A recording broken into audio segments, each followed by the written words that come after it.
Why do the strongest men in history walk alone? Why do the brightest minds lock themselves away, shunning the comfort of the crowd? Because isolation is not weakness.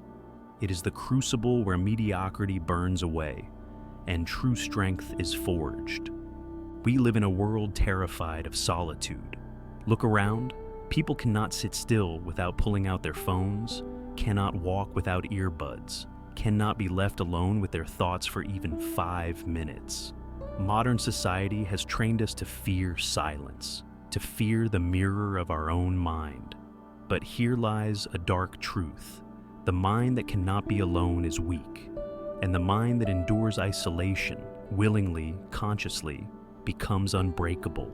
Carl Jung once wrote, "The privilege of a lifetime is to become who you truly are, but you cannot become who you are while constantly drowning in the noise of others." The crowd does not want you to find yourself. They want you to conform, to remain predictable, to stay dependent. The one who isolates breaks that chain. He steps outside the village circle, into the forest of silence, and there he meets the only enemy worth fighting, himself. Isolation is not simply being without people, it is a confrontation. When you are alone, the masks fall. There is no applause, no validation, no distraction. There is only you and all the shadows you have hidden from. At first it feels unbearable. The silence grows loud. The thoughts become violent. You remember every failure, every humiliation, every insecurity.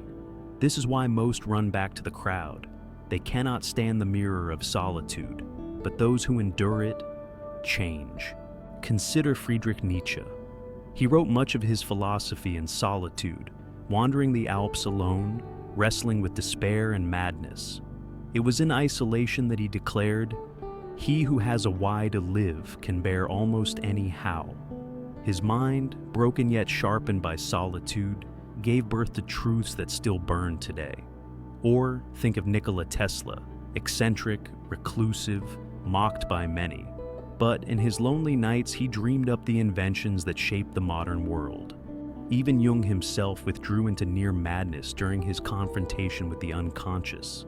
Yet from that solitude, he carved out the concept of the shadow and individuation. The pattern is clear. The greatest minds were never found in the comfort of the crowd. They were forged in isolation. Because isolation does not pamper you, it strips you. It removes every false identity, every illusion of belonging, until all that remains is your raw essence. Weak minds collapse under that pressure. Strong minds emerge sharper, harder, fearless. But why is isolation so powerful? Because it teaches you mastery over the most dangerous enemy, your own mind. In solitude, the chatter of society is gone. You face the endless noise inside yourself. The fears, the doubts, the cravings. They rise like demons. And you cannot run. There is no one to distract you, no one to soothe you. You are left with raw confrontation. This is the fire that burns weakness out of you. If you survive, you emerge disciplined. You no longer need validation. You no longer beg for belonging. You carry your own foundation inside. And here is the paradox. Isolation breaks most people precisely because they are addicted to comfort. Humans evolved in tribes. To be alone once meant death. That instinct remains. Our biology screams when we are cut off from the herd. Loneliness feels like suffocation. But when you endure it long enough, the fear transforms into something else, freedom. You realize you are no longer dependent on the crowd.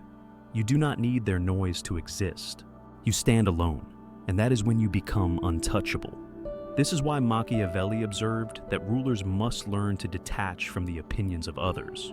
Why Marcus Aurelius wrote his meditations alone, reminding himself, it is possible to live a good life even in a palace. They understood.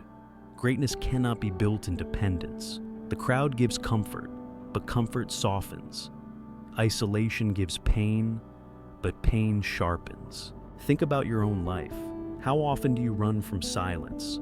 How often do you fill the void with music, conversation, endless scrolling? What would happen if you sat alone, without distraction, for 1 hour? for one day, for 1 week. Most people would crumble. But if you stayed, if you faced the storm of your mind, you would find something extraordinary: clarity. Solitude reveals the truth of who you are, stripped of masks. It teaches you self-reliance. It forces you to generate strength from within, not borrow it from others. Isolation also creates focus. Surrounded by people, your energy leaks in 1,000 directions: opinions, obligations, distractions.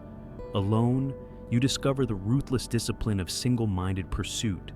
This is why monks retreat into monasteries, why artists lock themselves in studios, why visionaries vanish from the public eye before returning with creations that change the world. The crowd produces noise. Isolation produces clarity.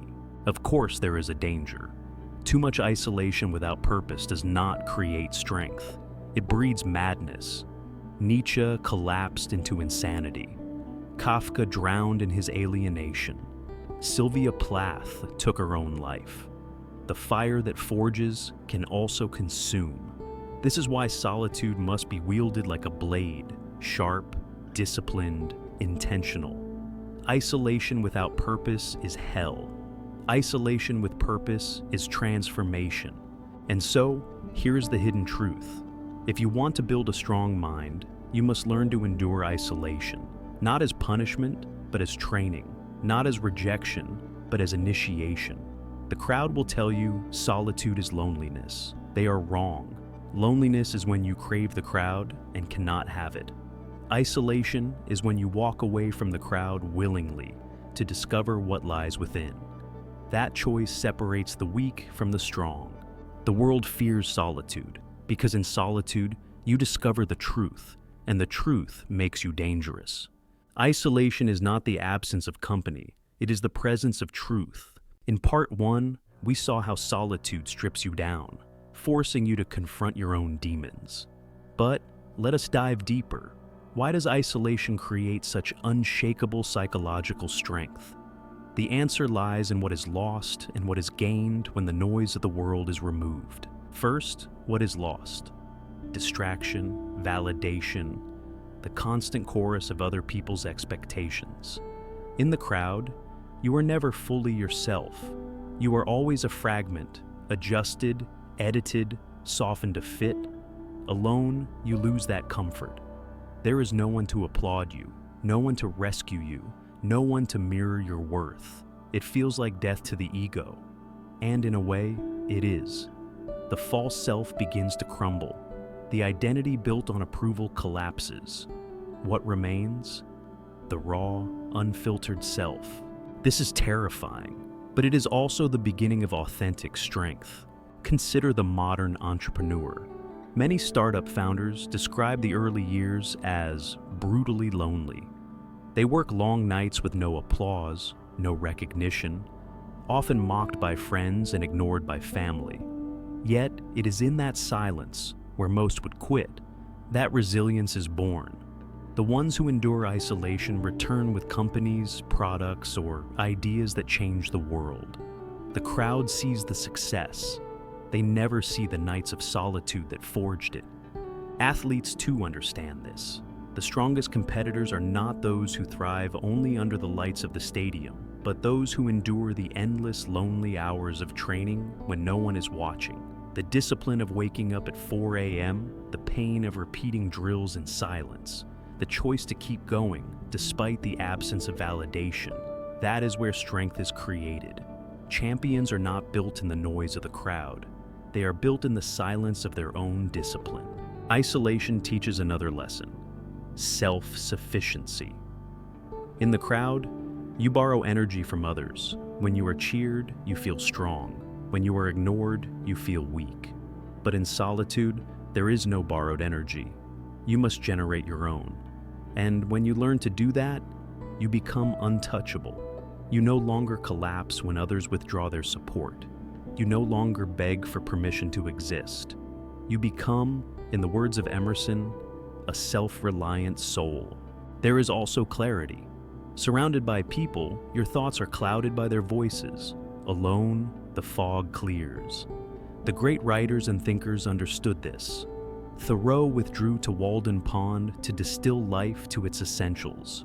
Marcus Aurelius wrote his meditations alone in the quiet of night, not for an audience, but for his own clarity. Today, in an age of constant distraction, isolation is even more radical. To turn off the noise, to walk away from the endless feed, is to reclaim your mind. But here lies the shadow. Isolation also exposes you to madness. Without discipline, solitude becomes a labyrinth. Your thoughts loop endlessly. Your fears grow monstrous. This is why many run from it.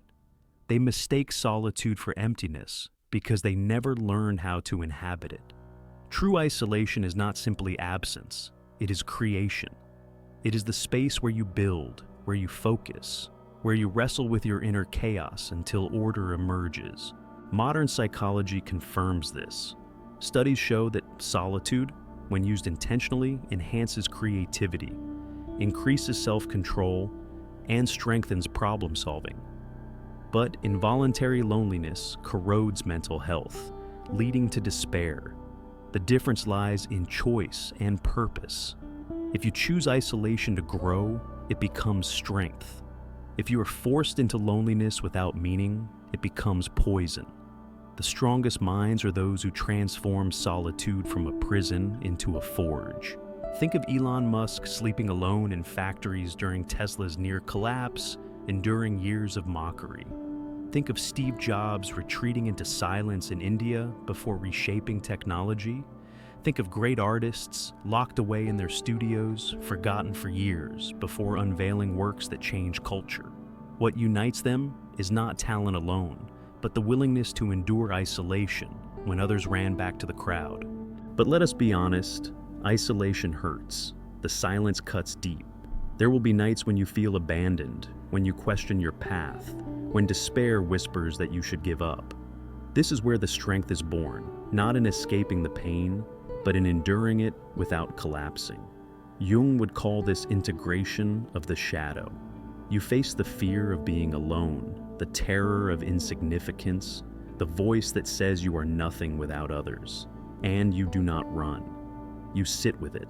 You let it burn you, and when it passes, you rise stronger. Isolation is also the training ground for freedom. When you no longer depend on constant company, you gain independence of thought. You are no longer swayed by every opinion, no longer manipulated by every criticism, no longer addicted to every compliment. You begin to think for yourself. And this, more than anything, is what makes the isolated mind dangerous. The world thrives on conformity. The one who stands alone cannot be controlled.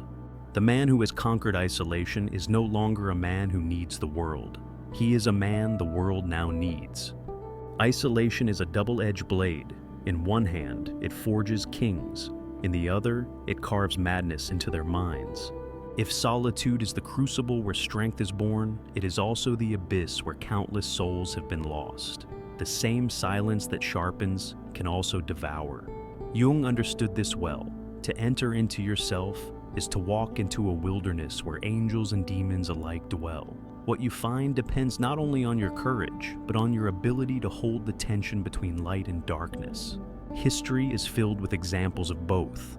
On one side, solitude birthed greatness. On the other, it consumed its seekers.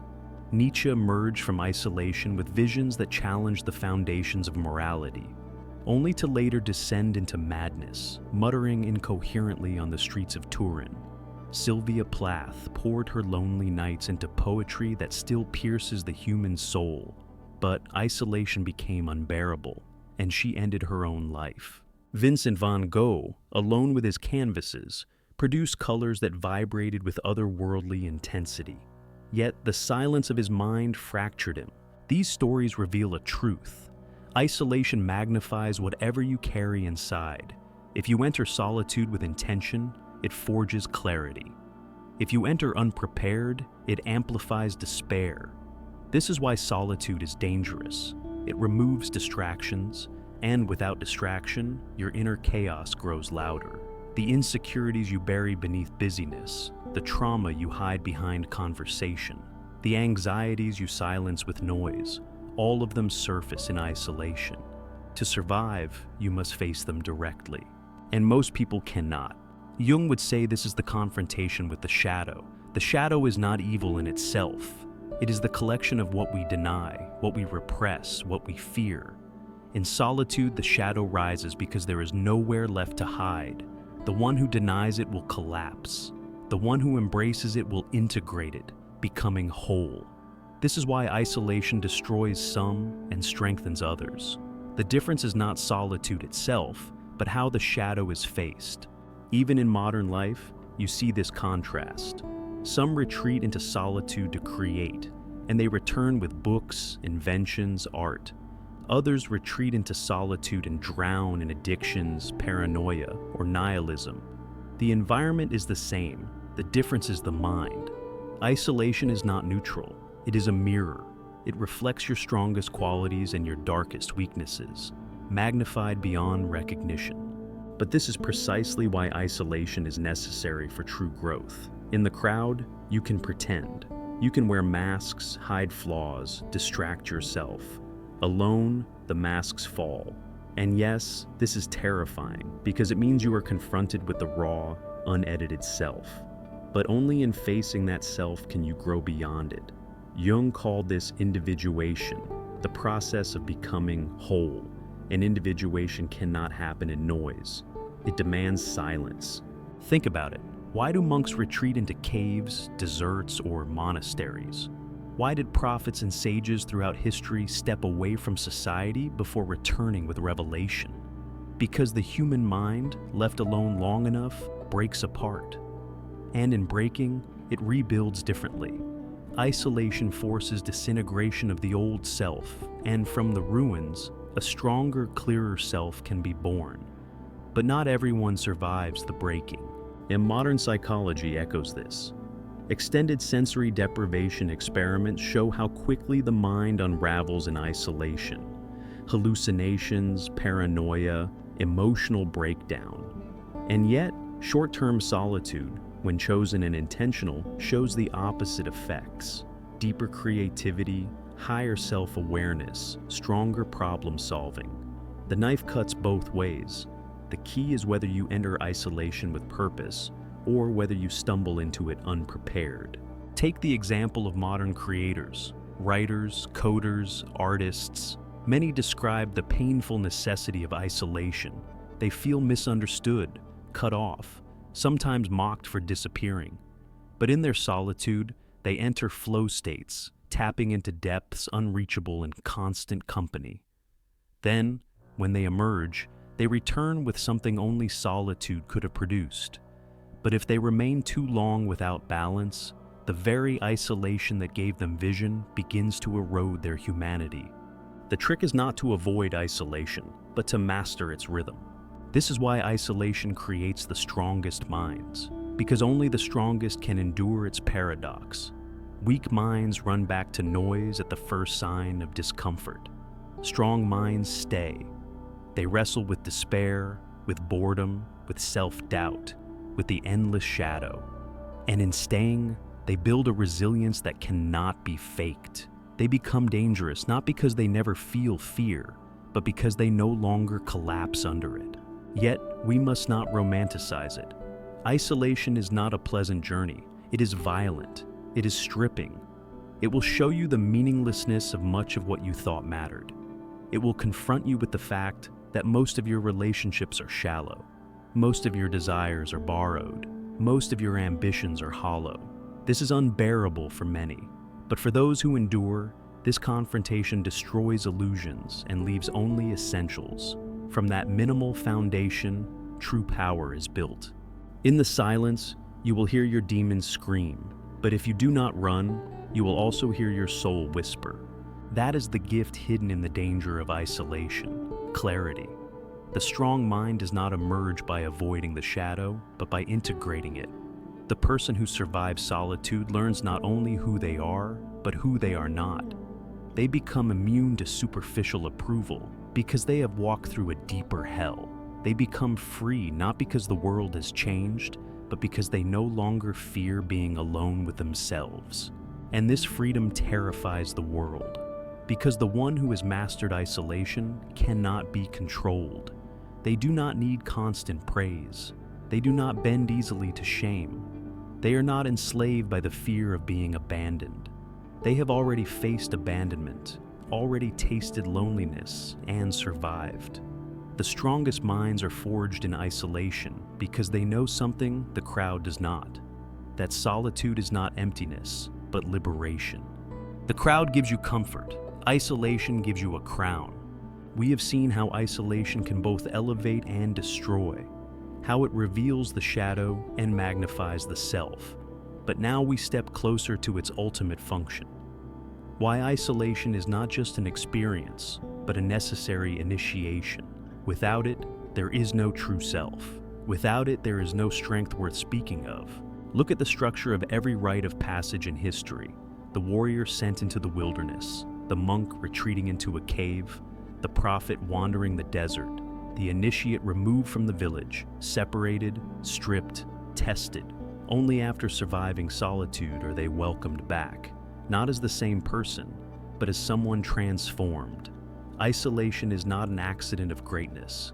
It is its very condition. The mind that cannot endure aloneness remains forever dependent, forever fragile, forever incomplete. Consider Marcus Aurelius. Surrounded by war, politics, betrayal, he still retreated nightly into himself. His meditations were not written for applause. They were conversations with the soul, carved in silence.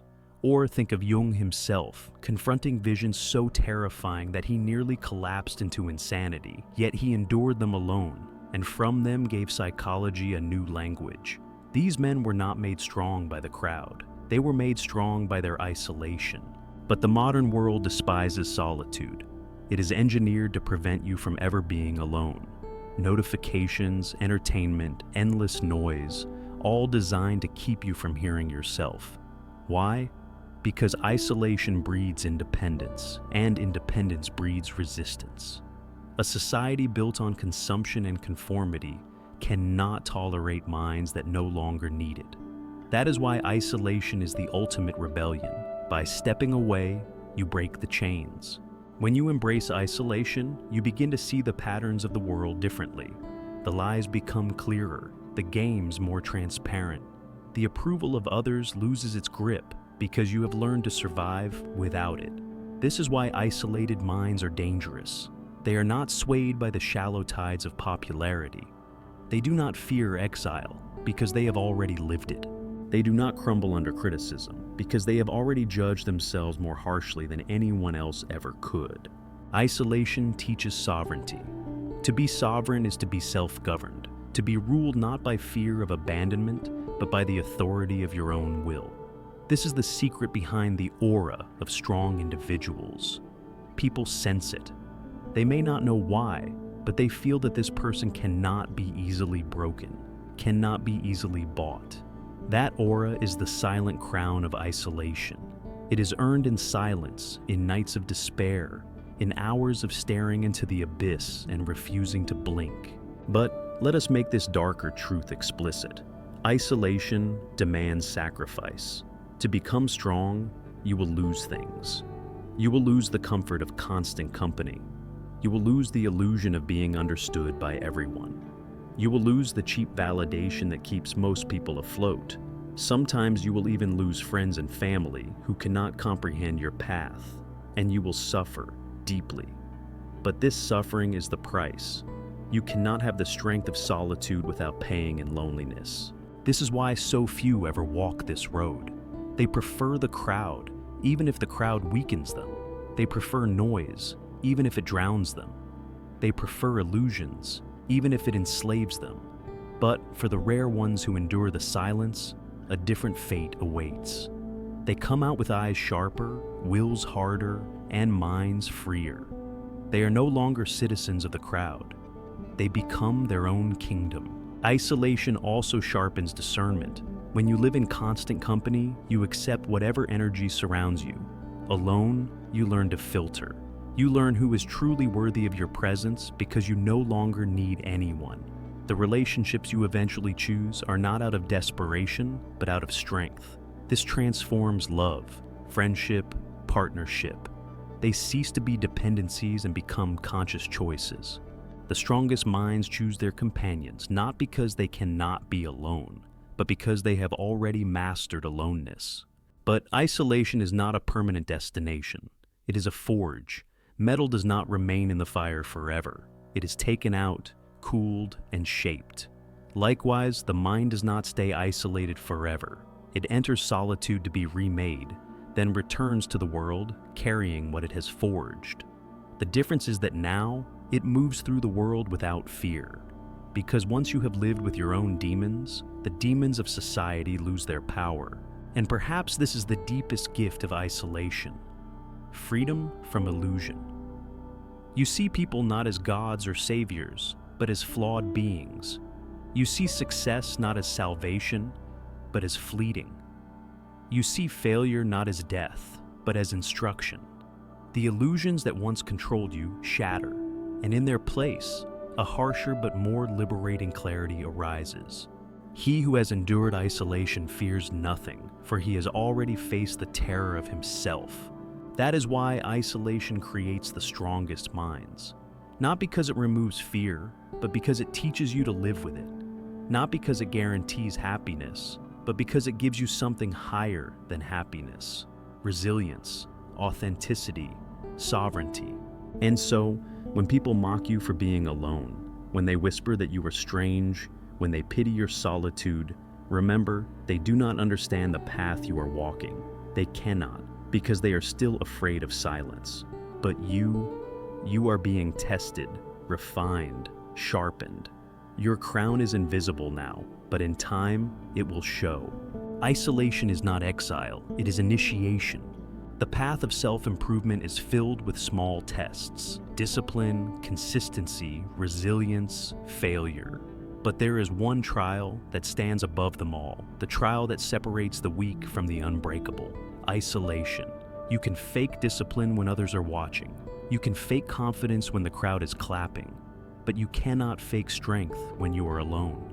In solitude, there is no mask left to wear, no audience to deceive, no applause to borrow.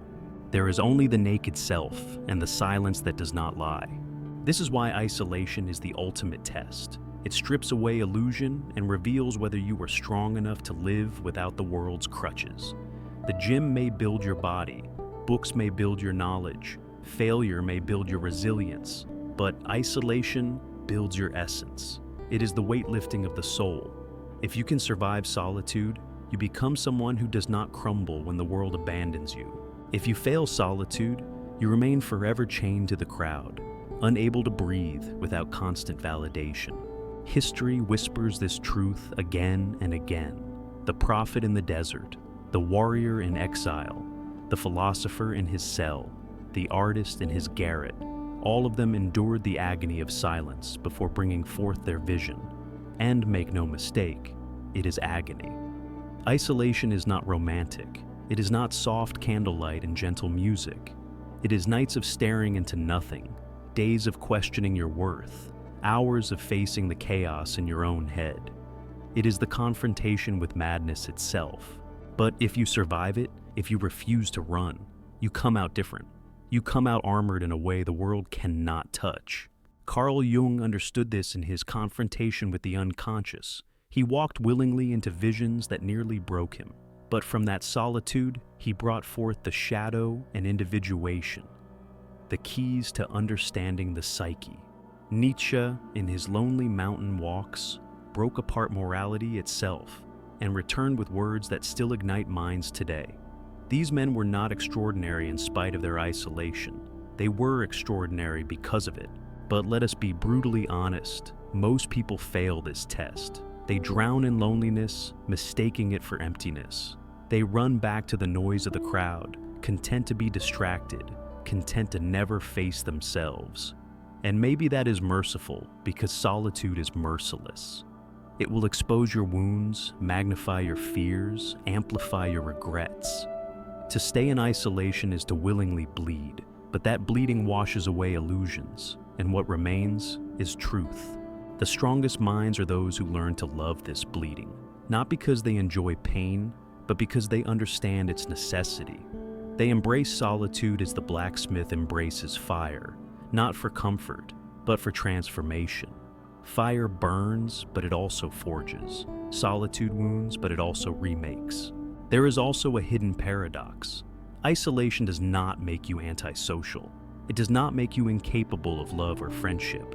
In fact, it purifies them. When you have mastered aloneness, you no longer cling to others out of desperation. You choose them freely, from strength, not weakness. You can walk away at any time because you have already proven that you can survive alone. And that freedom makes your presence powerful. People sense it, the aura of someone who does not need them but chooses them. That is the sovereignty isolation gives. So, where does this path lead? To power, to clarity, to freedom, but also to loneliness, sacrifice, and misunderstanding. You will not be celebrated for choosing solitude. You will be mocked, doubted, called strange. The crowd despises those who walk away because your very existence exposes their dependence. They will try to pull you back, not out of love, but out of fear that your strength will reveal their weakness. But if you stay the course, if you endure the silence long enough, something extraordinary happens. You stop fearing it. The silence that once screamed becomes a friend. The loneliness that once crushed becomes a throne. You begin to see isolation not as absence, but as presence, the presence of your true self. And that self is no longer breakable because it no longer relies on others to exist. This is why isolation creates the strongest minds, because it is the purest trial, the rawest mirror, the sharpest blade. And the one who endures it emerges with a crown invisible to the world, but undeniable to the soul. They no longer live to be accepted. They live to be authentic. They no longer fear abandonment. They carry their own company. They no longer beg for meaning. They create it. Do not fear the silence. Fear the noise that keeps you from hearing yourself. So, when you are tested with isolation, when you find yourself alone, stripped, misunderstood, do not rush to escape. Stay. Endure. Let it burn you. Because in that fire, the old self dies and a new self is born.